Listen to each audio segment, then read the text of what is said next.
یہودی جو تھے نا وہ سحری نہیں کرتے تھے، سحری کا نام و نشان نہیں تھا، روزہ رکھتے سحری نہیں کرتے۔ تو نبی پاک صلی اللہ تعالی علیہ وسلم نے فرمایا ہمارے اور یہودیوں کے درمیان فرق ہی سحری کا ہے، اور نبی پاک صلی اللہ تعالی علیہ وآلہ وسلم نے فرمایا سحری کھایا کرو، سحری کھانے میں برکت ہے۔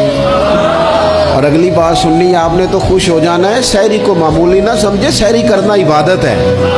ہاں آپ مت سمجھیں کہ میں روٹی کھا رہا ہوں، یہ تو میرے سامنے دہی رکھا ہوا ہے، یہ تو سالن رکھا ہوا ہے، یہ تو اچار رکھا ہے، تو چپاتیاں رکھی ہیں۔ سحری کھانا عبادت ہے۔ آپ صبح اٹھے، آپ کی تو روٹین ہی اور تھی، تو 7 بجے کھاتے تھے، 9 بجے کھاتے تھے۔ یہ جو آپ صبح کھا رہے ہیں اٹھ کے سحری میں، اپنی مرضی سے تھوڑی کھا رہے ہیں، یہ تو کسی کے کہنے سے کھا رہے ہیں، یہ تو کسی کے بٹھائے بیٹھے ہیں۔ یہ جو سحری کا لنگر ہے یہ رب رسول کی رحمت کے ساتھ عطا ہوتا ہے، یہ کرم ہے، یہ اللہ رسول کے بٹھائے بیٹھے۔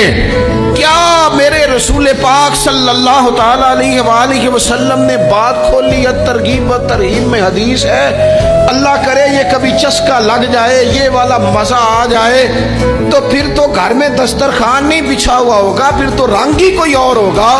حضور فرماتے اللہ تعالی اور اس کے فرشتے سحری کھانے والوں پر رحمتوں کا نزول فرماتے ہیں۔